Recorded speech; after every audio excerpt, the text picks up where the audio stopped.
Good morning, everyone. I hope you all feel as amazing as I do right now. It's my great honor and pleasure to introduce my incredible tennis student, state champion, and more importantly, good friend, Colby. I dare say that Colby and I have developed a special bond. When I reflect on what makes Colby such a gifted individual, I think back to a tennis practice last November where we worked on his backhand. I placed a cone on the opposite side of the court, fairly close to the net, and challenged him to hit it. His immediate reaction was commenting that there was no way he could do it. The angle was way too sharp, he said. I told him to relax, listen, and apply my instructions. The ball machine kept feeding him, and I was amazed to see how he kept adjusting little by little as his backhand shots were getting closer and closer until huge boom. His shots didn't just hit the cone, but even started falling in front of it as well. Colby turned to me and smiled, and he was very, very happy. It may not seem all that significant, but for me, I felt that moment was the start of our mutual trust and friendship. Since then, that bond has grown tremendously, and I've seen Colby's work ethic grow alongside it, resulting in taking home a hard-fought Kentucky State Championship. He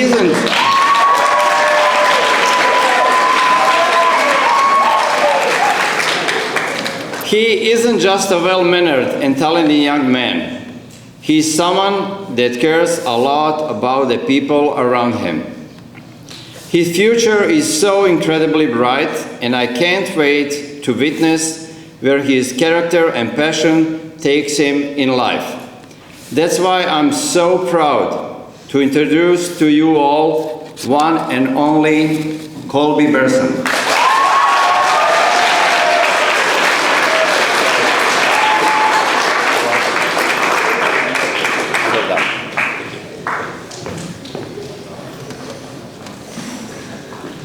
Hello everybody. Many of you know that I play tennis. I've been playing competitively since I was 9. When I started playing, I was just doing it as a hobby and was having fun doing something new. I started off playing a few times a week, doing clinics and lessons. Over time, I started getting better and realized that I wanted to pursue this and try to be the best player that I could be. When I was 10, I started playing every day and started playing tournaments. I was playing local tournaments at first until I got better and started traveling for higher level tournaments. Over the years, I have created lifelong memories with friends from all around the country. I have also learned many life lessons from playing the sport which can be applied to anybody's life. One lesson that I've learned from playing tennis is to be open to new people and new ideas. One time during my sophomore year, I was at the park playing tennis with a friend, and a stranger came up to me and said, "Your shots are junk, why are you practicing this way?" I didn't really know what to say to that, but I kind of just laughed and didn't think much of it. I didn't think a random guy walking at the park would know tennis, and I didn't want to listen to him because I thought I was doing the right thing by training my way. The next day, I saw him again, and he started talking to me again. He told me that I am talented, but I can only get so far with talent. He told me that he wanted to coach me, and that he could make me so much better in very little time. I was still very skeptical and wasn't willing to start a new journey with a guy who I've only talked to twice. I continued seeing this guy at the park, and he continued exposing my weaknesses. Almost a year went by of me playing my own way, and my results had almost plateaued. With college coming up, I knew something had to change. As I got more comfortable talking to this guy, I had begun to realize that everything he was saying was true. I'm not physical enough, I'm not fast enough, and most importantly, I'm not correcting my mistakes and reinforcing bad habits. By the start of my junior year, I had finally decided to ask him to be my coach. We immediately had a great relationship and started getting to know each other better. At first, I wasn't used to his coaching style, as he was a much more demanding coach than I was used to. But over time, I got used to it and my results started improving. We still continued to work together many times a week before and after school and talk to each other about our lives off the court. I have not only found a new coach who has helped me on the tennis court, but also a friend and a mentor who teaches me about life. This wouldn't have been possible if I had not been open to working with somebody new. Maybe if I would have asked him to be my coach sooner, I would be a much better player than I am now. The moral of the story isn't to take in everyone you meet in your life or to try everything that everyone has ever told you to. The moral is to be open to new ideas and new people. Maybe they have something to offer you and can be valuable in your life. Another lesson that I've learned from playing tennis is preparation. It is very important to be prepared for every tournament, match, and practice. Preparation comes in different forms for different circumstances. For practices, preparation includes having my rackets, shoes, and water, but for tournaments, I need much more preparation. I need to have all my rackets restrung and regripped, at least one pair of shoes, my water bottles and drinks, and a packed bag. I've been playing long enough that I know all my routines and have them all down, for the most part. There was a time a few years ago when my dad and I went to Lexington for a tournament where I wasn't the most prepared. We left our house at 6 a.m. for an 8 a.m. match, and everything was going smoothly until I realized I didn't have my tennis shoes and started freaking out. I didn't want my dad to get mad at me, so I texted my mom to help me figure something out. She told my dad what happened, and when we parked, he immediately went around the facility asking if anyone had an extra pair of shoes. After 15 minutes of asking people for shoes, I finally found some that I could wear until my mom arrived with my own shoes. Luckily, Margaret Schulte's mom came to the rescue and helped me wearing her shoes for the first match.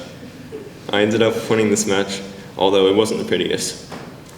Once I got my own shoes, things started going a lot better, and I ended up making the finals of this tournament. While this was super embarrassing having to wear women's tennis shoes, it definitely taught me to double check my packing list twice before leaving next time. It also taught me the importance of preparation. If I was stuck wearing different shoes for the whole tournament, I may not have gotten the result that I did. Whether it is a sporting event, a test at school, or another activity, it is necessary to prepare for whatever it is so you can have the best possible outcome. Another lesson that I've learned from playing tennis is to forget about negative things from the past and move on. One time when I was playing a very even match, my opponent called a ball out that was clearly in on an important point. I questioned him about the call and asked if he was sure, and he said he was. Instead of letting it get to my head and bother me the rest of the match, I stayed calm, called over a referee to our court to make sure he wouldn't make any bad calls again, and continued playing the match as if it never happened. I ended up winning this match mainly because of my ability to stay calm in a tough situation. Over the years of being around the tennis game, I have seen many players, both junior and professional, lose matches because they let one bad call or incident affect the rest of their match. Just like in life, you can't let little things affect your day because life doesn't stop for you to get over them. You have to forget about them and keep moving forward, or else you'll lose sight of what's important to you. When I first picked up a tennis racket over a decade ago, I never knew how much I would learn from being around the game. Tennis has taught me so many lifelong lessons that I can carry with me for the rest of my life. No matter what sport or activity it is, there are always lessons that you can learn from and take away with you for the rest of your lives. Next time you are doing something that you are passionate about, be mindful of the lessons that you can take away from it. Thank you.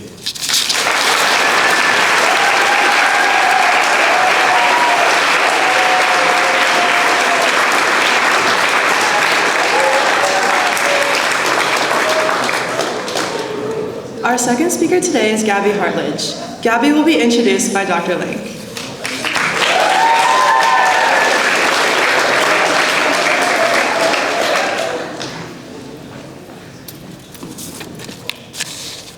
Good morning. For those of you who have had the great misfortune of taking one of my classes, you might recall my early efforts at sharing my classroom philosophy, which goes something like this. I reject what I see as the transactional approach to learning. The idea that I tell you what to do, you go out and do it, hopefully to the best of your ability, bring it back, and in exchange, I give you a grade. Instead, I seek and regularly fail to create a learning community grounded in something different. Grounded in my belief that I'm working alongside future leaders and change makers. Together, we are building habits of mind and skills that will serve us well in my classroom and in the wider world. Now, admittedly, buy-in on this philosophy varies. But today's speaker needed no persuading from me. In fact, it was in getting to know Gabby Hartlage that I became better aware of my own reasons for entering the classroom. Gabby has always been a person powered by a sense of purpose that extends far beyond the everyday peaks and valleys of high school. She is a student who tackles weighty subjects and dense readings, all with an eye towards one thing: creating a more just and equitable world. A more just and equitable world. It sounds nice, but building that is, without a doubt, very hard work. In our independent study, Gabby and I read about the impact of colonialism on communities across the globe. We study how various systems work for and against certain groups of people. It's not rosy material. In fact, when confronted with the darkest parts of our past and present, it's pretty easy to slip into despair, to be immobilized by the weight of the injustices out there. But not Gabby. No, not Gabby. So how does she keep going, keep learning? Well, Gabby addresses injustices like an orthopedic surgeon assesses a fracture. Learn everything you can about the break so that you can create the best healing solution possible. And I've seen Gabby's healing work in action as a co-president of the Human Rights Club, as a volunteer at Kentucky Refugee Ministries, and as a kind-hearted friend. Watching her learn and grow reminds me why I found myself at Collegiate. Because at their best, classrooms are places where we can wrestle with tricky issues and lay the groundwork for a better world. The stakes can be high in these places if you allow them to be. Gabby knows this, and thanks to her, I know this too. So without further ado, I have the distinct pleasure of introducing a great force for good, a lifelong student, and an inspiration to me and many around her, Gabby Hartlage.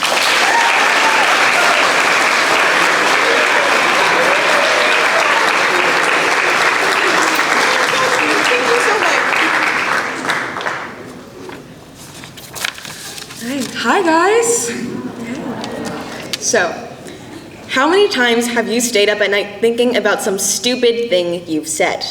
About the time when you tripped and spilled your drink everywhere, when your voice cracked at the worst possible time, or just middle school in general? Well, the thing about all that is that nobody actually cares. Sure, it may feel bad in the moment, or in the months afterwards, when you can't help but think about it nonstop. However, in all honesty, nobody else really cares. Anyone who did probably forgot about it within a week, and I promise you, it's not keeping them up at night. In the end, you're the only one still thinking about it, and you're the only one that really ever cared. That said, this can be a hard lesson to learn, but one that is, in my opinion, important. I know it took me years to figure it out, and even now I'm far from perfect, and I still have to remind myself that nobody actually cares. In your freshman year, everything feels like it matters so much more than it actually does. Everyone is dramatic and overreacts to the littlest things, and everything feels like it's the end of the world. I know that's how it was for me, at least.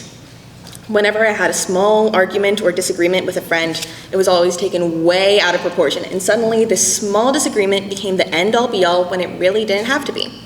Now, freshman year, I had a grown-out bob, glasses, and thought that capri leggings paired with flannel was the epitome of fashion.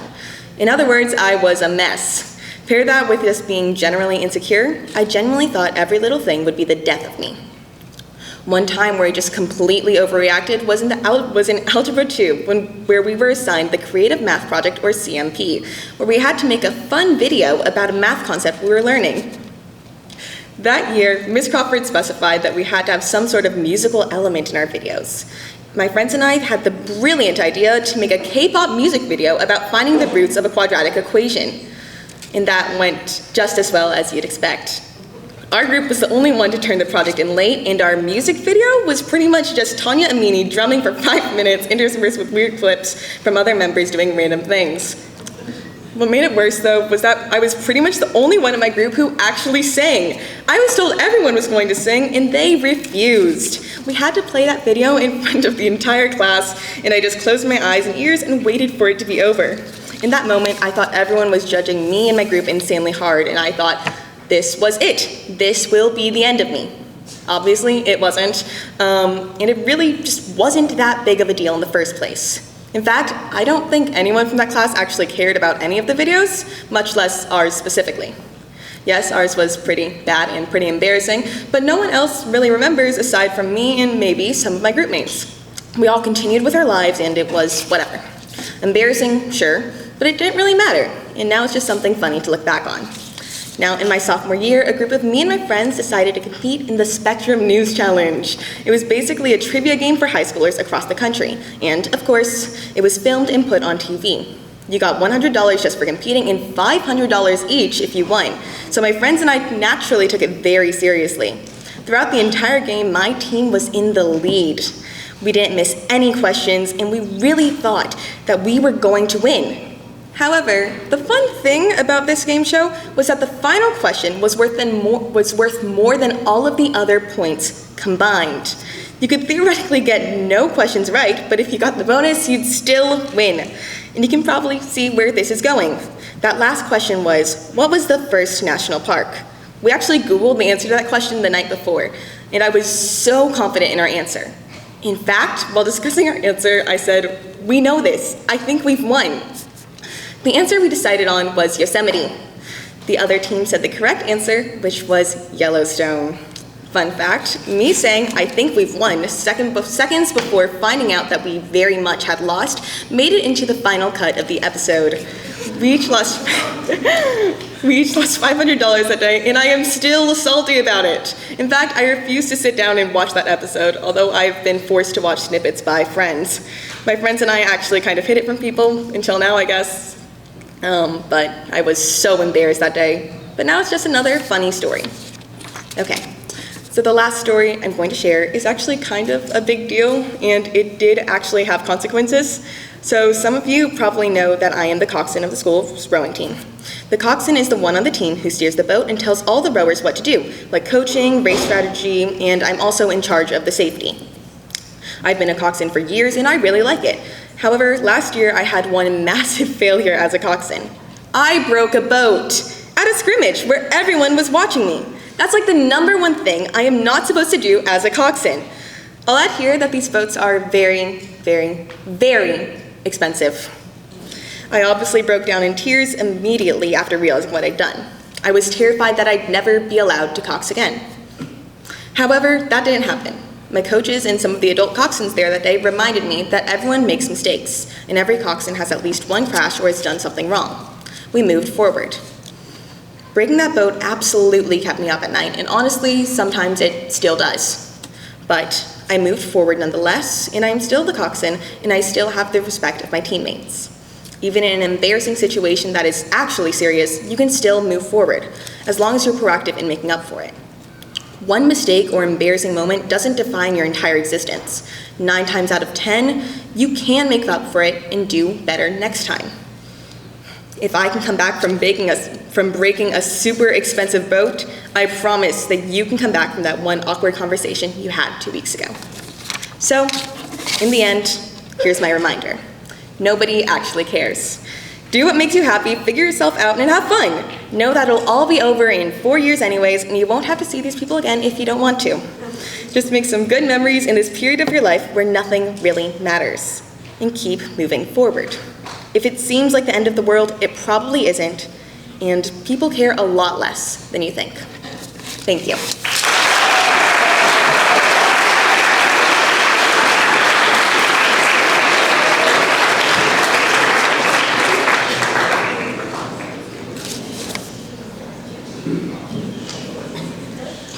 Our final speaker today is Bode Main.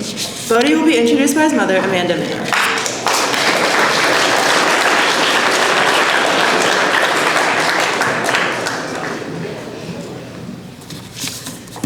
My name is Amanda Main, and I have the pleasure and honor of introducing Bode Main today.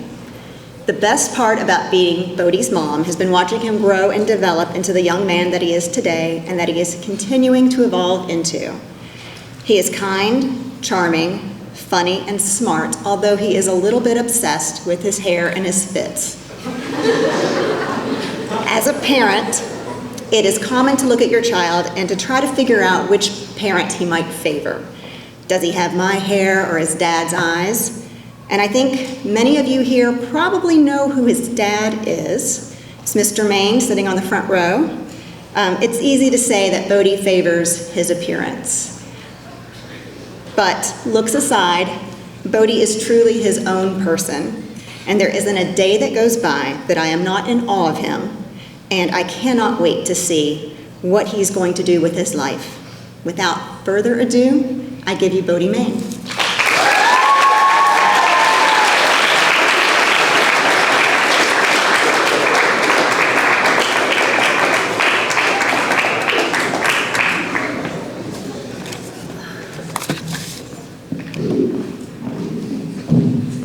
Good morning. Identity. As a high school student, now as a senior waiting to graduate, standing here, I think of how many times we hear that word.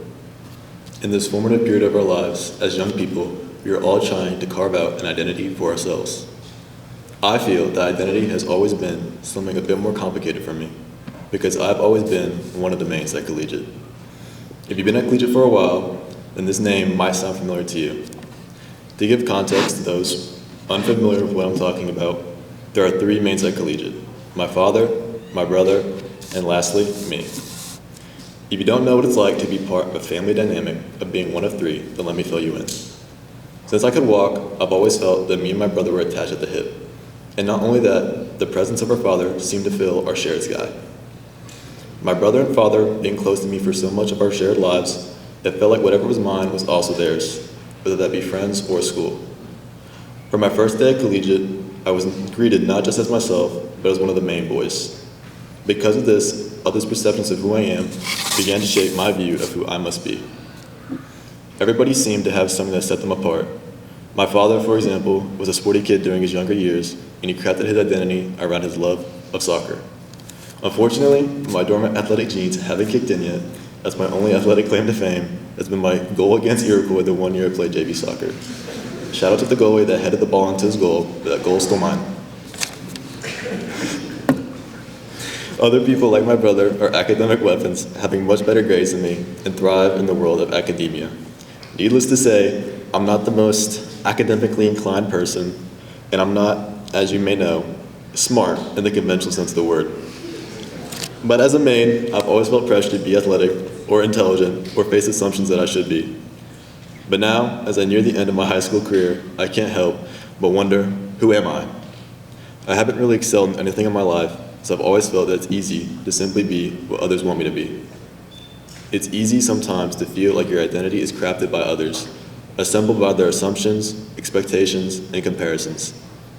There have been countless times where I have felt that I was more of a reflection of someone else rather than a person with a story of my own. My name became more than a label. It became a mirror for the identities of others, and for a long time, that mirror felt like it didn't leave much room for me to see myself. This inability caused my identity to become a collage of other people's personalities and interests, both family and friends.